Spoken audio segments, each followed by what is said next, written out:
राम राम दोस्तों, कैसे हो आप सभी। तो दोस्तों, इस समय मैं हूं मोतिहारी के अंदर और आज हम पहुंचे हैं अपने एक प्रगतिशील किसान के पास, जो कि भारत कृषि के साथ मिलकर काफ़ी बड़े लेवल पर पपाया प्लांटेशन कर रहे हैं। तो आइए जानते हैं उन फार्मर से ही अभी उनकी फार्मिंग की जर्नी किस प्रकार है। नमस्कार जी, कैसे आप? बढ़िया है सर। थोड़ा सा अपने बारे में आप बताइए। मेरा नाम हुआ नवनीत कुमार हैप्पी। मैं मोतिहारी जो है हरसिद्धि ब्लॉक से हूँ। मेरा घर कंछेदवा है और एक कंछेदवा में ही ये प्लांट जो है लगाया हुआ है। थोड़ा मुझे बताएंगे आपने टोटल कितने उसमें किया हुआ है?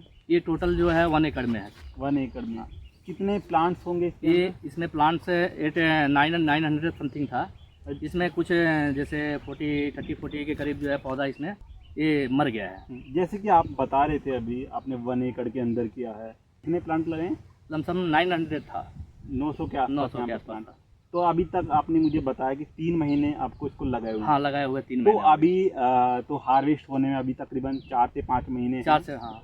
तो थोड़ा मुझे इसके बारे में बताइए, क्या आपकी अभी तक जर्नी रही है? क्योंकि आप पहले ऐसे फार्मर जो पहली बार पहली बार इस चीज़, पहले आप ट्रेडिशनल फार्मिंग करते आ रहे थे, तो भारत कृषि के साथ जब से आप जुड़ा हुआ तो काफ़ी अच्छी तरीके से आप इस चीज़ को कर पा रहे हैं। थोड़ा सा मुझे बताइए कि पपाया फार्मिंग की जर्नी कैसी रही, मतलब कि क्यों इस चीज़ का आइडिया आपको आया? एक तो ये मेरे जो है अंकल का है, ठीक है। उनके ही दिमाग में आया कि जो है गांव में जो है कुछ ऐसा किया जाए जिसे आपको जो है 2-4 आदमी को जॉब भी मिले रहे। आइडिया उनका, मैनेज आप कर रहे हैं? हाँ, अच्छा, आइडिया तो उनका है। इस तरह जो है, और गांव में सबसे मेन क्या है कि लोगों को जो है खाने में जैसे बहुत सारा जो है अभी लेके चलिए आप जो चीज़ खा रहे हैं उसमें पूरा का पूरा जो है पॉइजन ही खा रहे हैं। इसलिए ऑर्गेनिक के तरफ जो है बदलाव के लिए उन्होंने एक कदम उठाया। तो ये सारी चीज़ें आप ऑर्गेनिक तरीके से कर रहे हैं? हाँ, एक तरह से देखा जाए तो ऑर्गेनिक तरह से ही हो रहा है।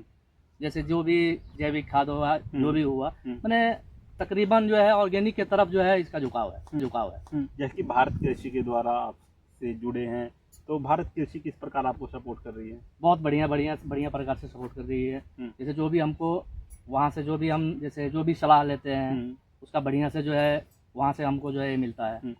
बेसिकली बिहार के फार्मर्स को ये बताया जाता है कि ट्रेडिशनल फार्मिंग करते हैं, छोटे लैंड पर करते हैं, लेकिन हमारे साथ जो फार्मर है वे 1 एकड़ के अंदर पपाया प्लांटेशन यानी कि पपाया फार्मिंग कर रहे हैं।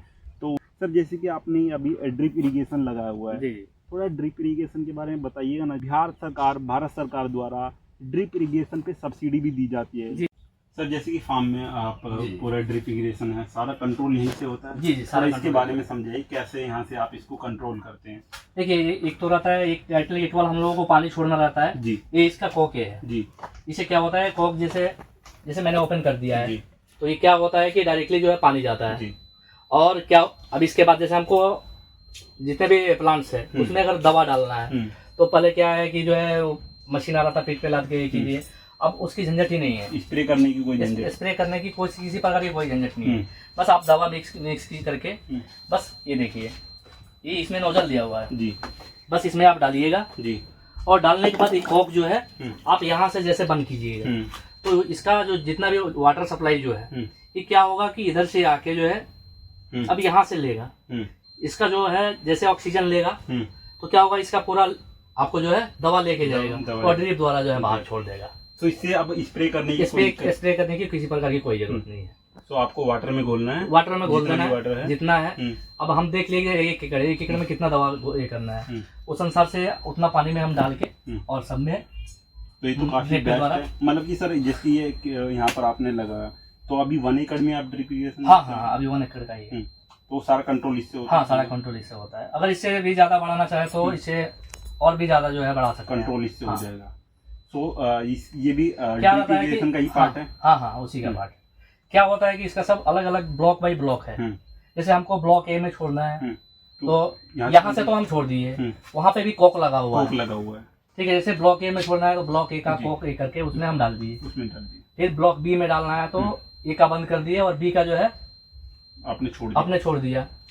फिर जो है सी का, वैसे आप जितना ये जो है ड्रिपिंग लगवाए हुए हैं उतना आप छोड़ सकते हैं। तो दोस्तों, जैसे कि सर ने बताया ड्रिप इरिगेशन के अंदर जो यहाँ पर कंट्रोल यूनिट है, यहाँ से सारी चीज़ें मैनेज होती है, कंट्रोल होती है कि हमें कौन सी लाइन यानी कि कौन सी लाइन में हमें वाटर छोड़ना है।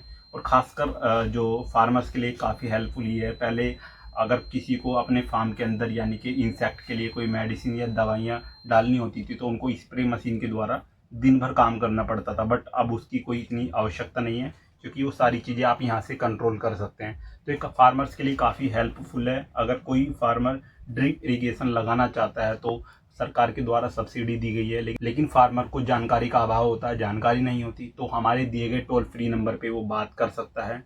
तो कौन से एरिया कौन से ज़िले से बिलोंग करता है उसके बारे में निःशुल्क जानकारी दी जाएगी। बिहार सरकार, भारत सरकार द्वारा ड्रिप इरिगेशन पे सब्सिडी भी दी जाती है। जी जी, लेकिन फार्मर्स अभी भी इस चीज़ को एक्सेप्ट नहीं करते, क्यों, क्या कारण है? मतलब थोड़ा मुझे बताएंगे ड्रिप इरिगेशन का महत्व को। देखिए, इसका तो एक है कि हमको जिस पौधे पे, जैसे समझ के चलिए ये बेड हुआ, इस पे हमको 1 घंटे में 1 लीटर पानी देना है, तो इसे हम उतना ही पानी देंगे और इसका उतना ही लिमिट है कि हमको 1 घंटे में 1 लीटर ही पानी छोड़ेगा। अगर डायरेक्टली हम जो है पानी देते हैं विदाउट ड्रिप, ज़्यादा लग जाएगा तो उसका कोई अंदाज नहीं है, कहीं पे ज़्यादा हो जाएगा, आपका पौधा सूखने लगेगा, जहाँ पे कम हो जाएगा तभी भी आपका पौधा सूखने लगेगा, उसमें जो है आपको मिट्टी में नमी नहीं आएगी। इस तरह की बहुत सारी ये हो जाती है। थोड़ा मुझे इसके बारे में बताइए ना, जिसकी आपने ड्रिप जो लगाई हुई है। जी जी। तो टोटल आपने पूरे कितना खर्चा आया था इसका 1 एकड़ में? इसका 1 एकड़ में समथिंग वही 1 लाख के करीब आया था। 1 लाख, जिसमें सब्सिडी भी है आपको। सब्सिडी कितनी मिली थी आपको? सब्सिडी वही आपको 60 या 70% बिहार हाँ सरकार के द्वारा। तो जैसे पपाया आप कर रहे हैं, तो पपाया में मेनली क्या क्या चैलेंजेस आपको अभी तक 3 महीने की जर्नी में देखने को मिले हैं? पहले तो ये हम लोगों का शुरुआत है। शुरुआत में क्या हुआ कि हम लोगों को इसके बारे में कोई नॉलेज नहीं था, इसलिए जो है कितना पानी देना है, किस समय क्या जो है खाद देना है। खाद के तौर पर आप क्या डाल रहे हैं? अभी तो बहुत सारे जो है जैविक खाद वगैरह हुआ, ये सब बहुत देते हैं, लेकिन हमको जो है शुरुआत में नॉलेज नहीं थी कितना देना है। इसके वजह से बहुत सारे पौधे जो है हमारे जो है कोई मर गए ऐसे। अभी धीरे धीरे हम लोगों को ये चीज़ मालूम हुआ कि इस पौधे में किस टाइम जो है किस प्रकार की जो है क्या होती है। जैसे अभी पूरा गर्मी है, इस टाइम हमको कितना पानी देना है, कितना टाइम देना है, ये चीज़ हम लोगों को मालूम नहीं थी। तो इसके वजह से क्या होता था, कभी ज़्यादा पानी पड़ गया, कभी कम पड़ गया, इसके वजह से पौधा सूख जाता था। ऐसे बहुत तरह का जो है परेशानी हुई। लेकिन भारत कृषि के द्वारा जब से आप जुड़े हैं, जी समय समय पे आपको गाइडेंस मिल रही है। जी बहुत बढ़िया तरीके से जो है गाइडेंस मिली हमको। हमने जो वहाँ से जो है नॉलेज प्राप्त करना चाहा वो हमको तुरंत अवेलेबल किया गया। तो थोड़ा मुझे बताएंगे पपाया फार्मिंग, जैसे हम जब आप हार्वेस्टिंग करेंगे तब भी हम आपके फार्म पर आकर वीडियो बनाएंगे, प्रॉब्लम आपने बताएं, तो पपाया फार्मिंग के बारे में आप क्या कहना चाहेंगे खासकर बिहार के फार्मर्स को? हम तो यही कहना चाहेंगे कि हर एक जो है किसान कम से कम जो है पपाया हो, ऐसे जितने भी जो है इसका खेती करें, ठीक है, इसका प्लांट लगाए। अगर कोई कंसल्टेंसी या फिर जो जानकारी के लिए आपको लेना चाहे तो ये किससे कांटेक्ट कर सकते हैं? जी जरूर, आप जो है इस पे नंबर दिया जाएगा या भारत ऑर्गेनिक है, इनसे आप कांटेक्ट कर सकते हैं, सबसे बेटर रहेगा आपको।